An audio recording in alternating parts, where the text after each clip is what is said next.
Anthony Gordon speaking out to the media and revealing all on the failed Chelsea move that he said it was quite close, to be honest. What would have happened if Gordon would have gone to Chelsea and not Newcastle United? We're going to talk about what he said. Also, Alexander Isak speaks out to the media and debunks all rumors about his current situation. He was squeezed by the Swedish media about the Arsenal rumors, and he speaks out. And also, there's another paper that says he's not happy with the ongoing conversations about his contract at St. James's Park. Which one is it true? We're going to get into that in this video. Stay tuned for more. This is NUFC Talk TV. Let's get started, baby.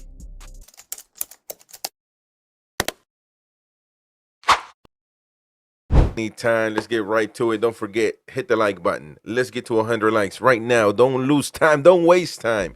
Hit the like button. Subscribe to the channel. Become a member if you can. You get exclusive content, all access to our full catalog of live shows, and you will never miss anything. So please become a member if you can, but most importantly, smash that like button right now. Close the chat. Don't forget, hit the like button. All right, so...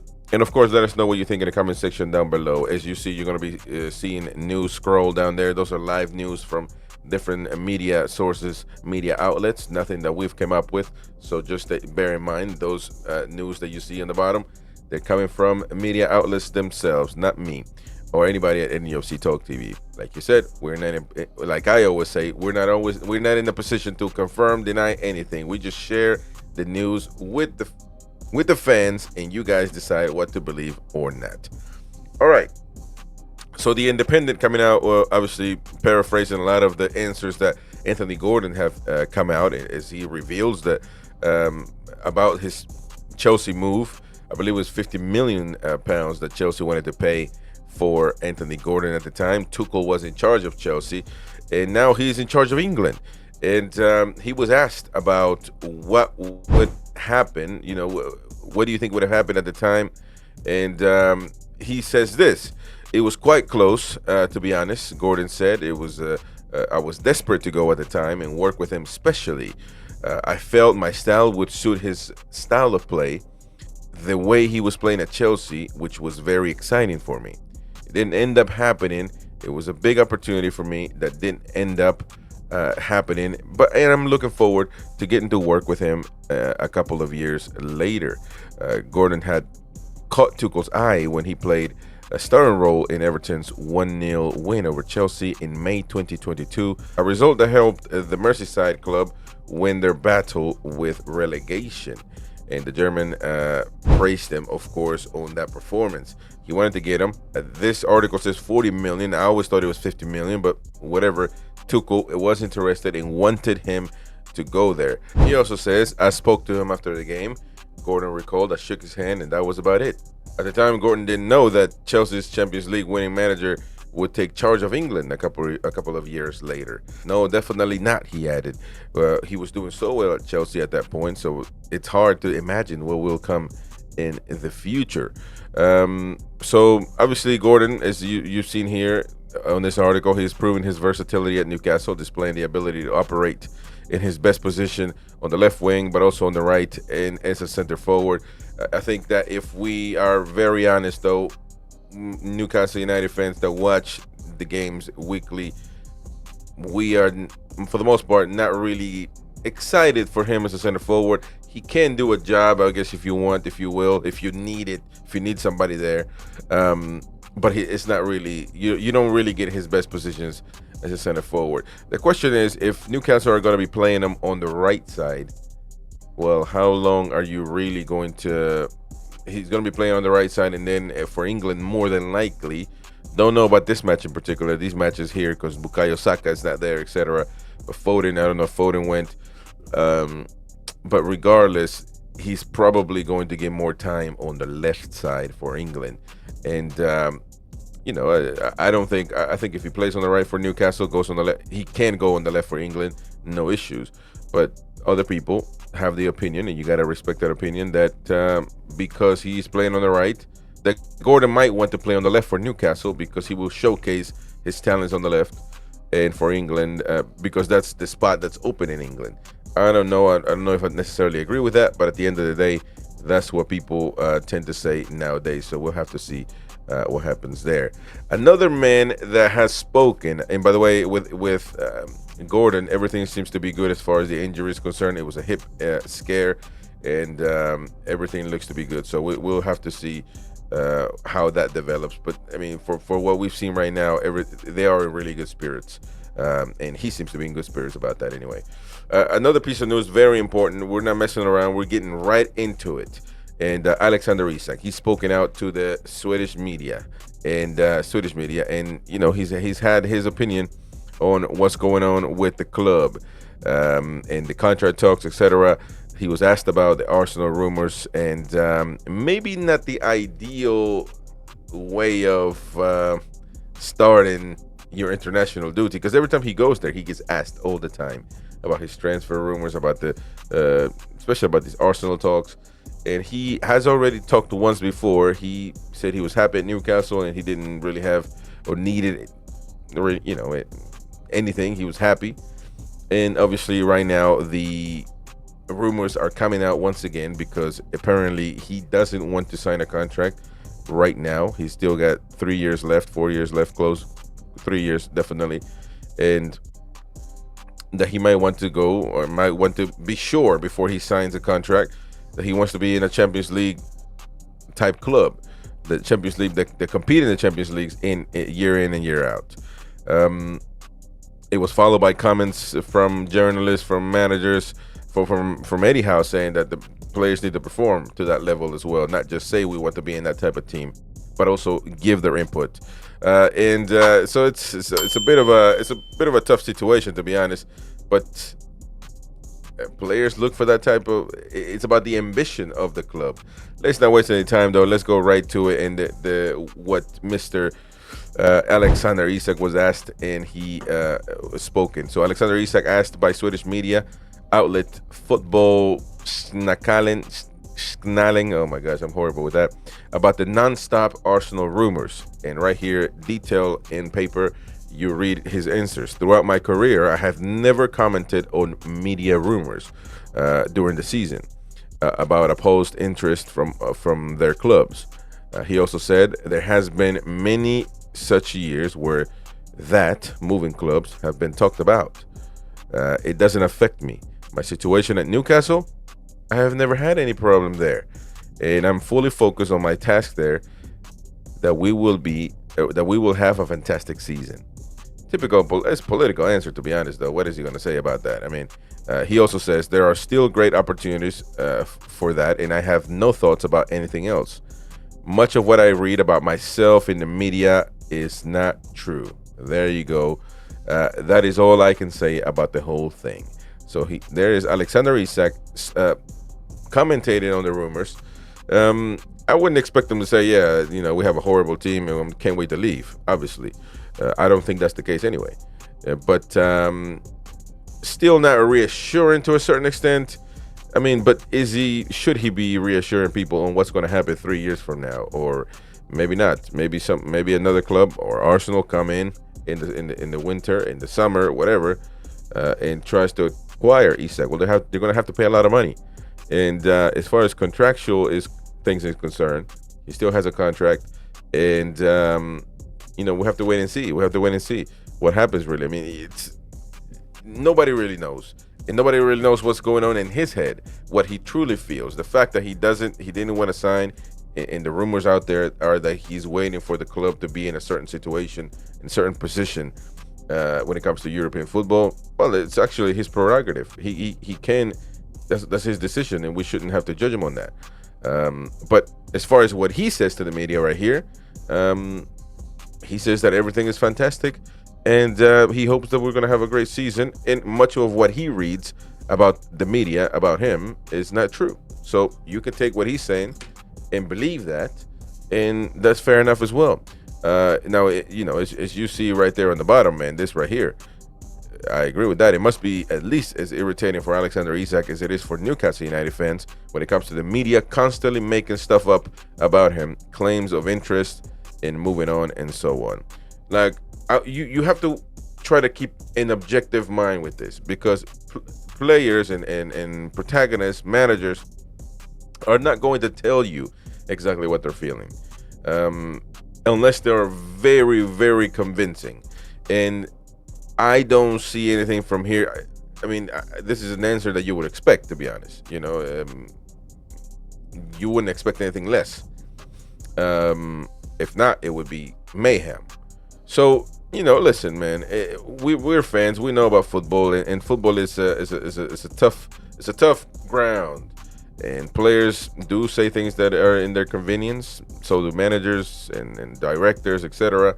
So take it with a grain of salt. I mean, the guy is saying this, and he's basically saying that what he's reading in media is not true. So you can go and be happy with that and be at peace with that. And you know, what matters is what's being discussed indoors when the cameras are not on. So we'll have to see. We'll have to see. Also, this other article, Caught Offside, which he might be reporting from somebody else, is that Alexander Isak is reportedly not happy with how contract talks are going at St. James's Park. Something along. It's according to the latest from TBR Football, by the way. Yes, TBR Football. And look, these are media outlets that are getting information from where? Don't know.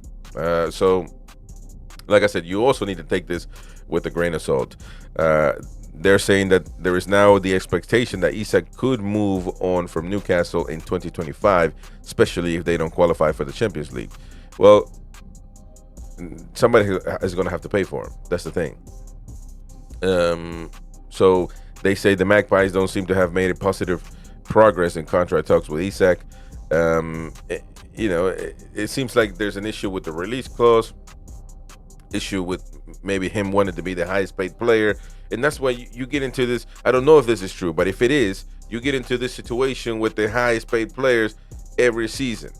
And if you use the financial rules of the mighty win, we're going to be knackered. We're going to be broke. The impossible is going to happen. PIF will be broke, which nobody thinks could ever happen, because every season you're giving somebody the highest paid contract, 180 a year, 100. When we're not in that situation, because now you gave Gordon, based on one season, the highest paid contract, which I argued in this channel, and now Isak can say the same thing. He had one good season. Gordon had one good season. He got a new contract. I had a great season. Where's my highest paid contract? Lewis Hall having a good season. Next year he can say, now I want my highest paid contract. I want 180 minimum. And then if Tonali, for some crazy reason, he's put on the pitch and we perform as I expect us to perform, then he can say, well, now you give me the highest paid contract. So it's all a can of worms. It's a snowball effect, and unfortunately we cannot do that at this moment. We cannot do it at this moment. There are rumors that big names like Arsenal, Chelsea, and even Barcelona are linked with the former Real Sociedad, current Newcastle United player. He's a very talented player. He's a proper center forward. He gets the job done. He scores goals, and it'll be a shame to see him go. But so, you know, I'm not trying to steer you towards thinking any which way. You think for yourself. Do you believe this information from TBR? I don't know where they get the information, but obviously they're not the only media outlet that's been talking about this. I've seen Sky Sports talk about this, BBC talk about this. So do they truly have the information that he wants to leave, that he's not happy with the current contract situation? Or do you believe what the own player said, knowing that obviously he's not going to tell you any different? You know, he's not. Even if it was something wrong, he would never tell you that. So, it's all really up for grabs and subjective, to be honest. And we will never know until something drastic happens. At this moment in time, though, we have no clue what could be going on.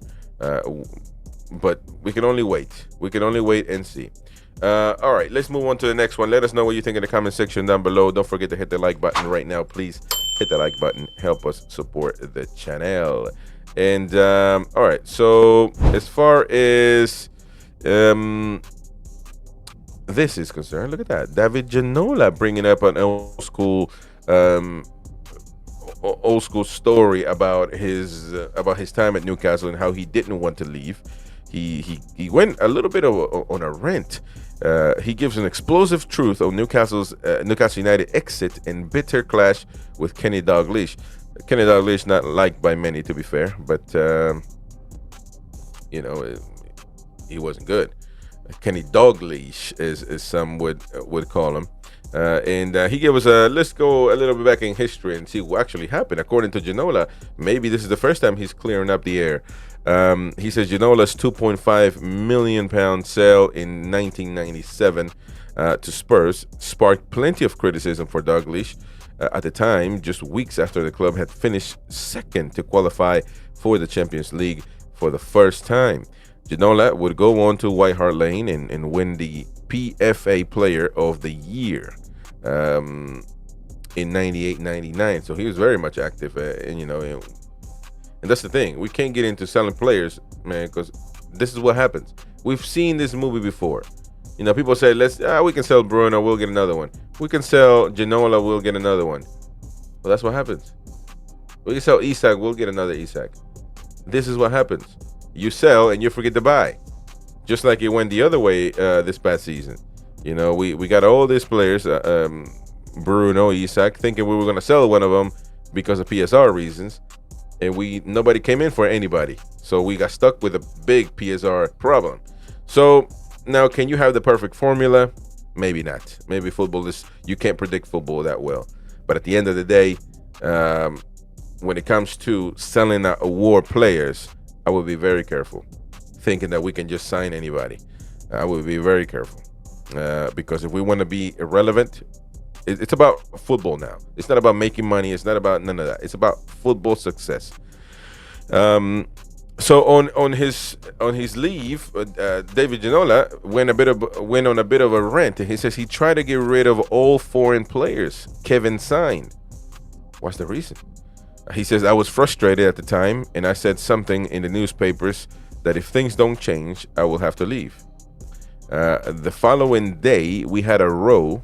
He told me I couldn't go to the newspapers and say these things. I said, you treat me like I'm having an affair with your wife. That's what Ginola told Kenny. He also said, how dare you talk to me like that, Kenny Dalglish? I said, at least I'm talking. You never look at me or talk to me. He wasn't the guy to take us to the top. As it was proved, he didn't make the most of the players we've had, he said, David Ginola. That's deep. Well, I mean, plenty of years later, though, to be fair. I mean, almost 20 years since then. So, it is what it is now. He also continued saying, with Kevin Keegan, it was under Kevin, it was such a pleasure every day in training and every Saturday away at St. James's Park, where the atmosphere was magnificent. I miss those days. One day, those happy days will return. Look at that, Mr. David Ginola, talking about that, of course. And he says something about Bobby Robson, but there's a huge ad here that I can't read. Bobby Robson got a hold of him. And he said, hello, David, this is Bobby Robson. I want to sign you for Barcelona. I thought it was a joke at first. Bobby added he was going to call Kevin and make an offer. Then I got a call from Kevin 2 hours later. He told me Barcelona had offered £7 million, which was a lot of money in 1996. Kevin told me he was going to refuse it. Barcelona then raised the offer to £12 million. Kevin came back to me and said, I don't want you to leave. You're doing very well for us. The fans love you, and if I let you go, they will kill me. So you're staying here. Wow, pretty anarchic this whole situation. I guess players didn't have a choice, which nowadays it almost feels like the opposite way. Players have all the choice for the most part, and that was at the time of the entertainers, of course. So there you go. Look at that, Kevin Keegan protecting his jewels. Which we would love to see some of that, in the Newcastle. I don't know if Eddie's ever been faced, but just personalities are different. You don't have to compare. Kevin Keegan is another. He's a lion. It's a different sauce. So don't have to compare with Eddie. But I don't know if we've ever been faced with that situation now. To be fair, other teams coming to get our war players. But that is the story. That's a little bit of a rant of David Ginola as he came out and talked about that. Last but not least, let's keep going with more news. And it is looking like Lewis Miley, by the way, is getting an international call-up for the under-21s for England. So that's good to see. Good to see that the young lad is going over there, getting some minutes, getting some time to perform, to get it right, and hopefully Eddie Howe will be watching these games to see how the kid performs with more minutes. Certainly need that. Certainly need more minutes. By the way, things change all the time. Tickets are you only need 60 points for the Ipswich trip. 60 points. The Mighty Win says it won't go down. It won't go below 100. Well, he was wrong once again. And now you only need 60 points. The current requirement stands at 60 points right now to go to Portman Road in Ipswich Town. And as the Mighty Win said, I don't know if he's right. Commenters said that he was right in that the drive over there it's like 50 hours to get to Ipswich. So it takes like 1 hour to get halfway, and then the other half takes 20 hours. Exaggerating, of course, but support the farmlands, man. They keep the country going. So there you go. You already know the prices, but the requirement has gone down a lot. Actually, you only needed 120. Now you need 60 points. So if there are tickets available, you better go and get you some if you're in the surrounding areas or anywhere you just want to go and visit the tune. Anyways, this has been a lovely video. Thank you so much for supporting the channel. It's been great. Don't forget, hit the like button, subscribe to the channel. Later on tonight, we got the England watch along, very important. So go to Football Uncensored, subscribe to Football Uncensored, and we'll have the England versus Greece, I believe. Gary and the Mighty Win will be doing that one. Thank you so much for your support. We will see you on the next one, folks. Bye-bye.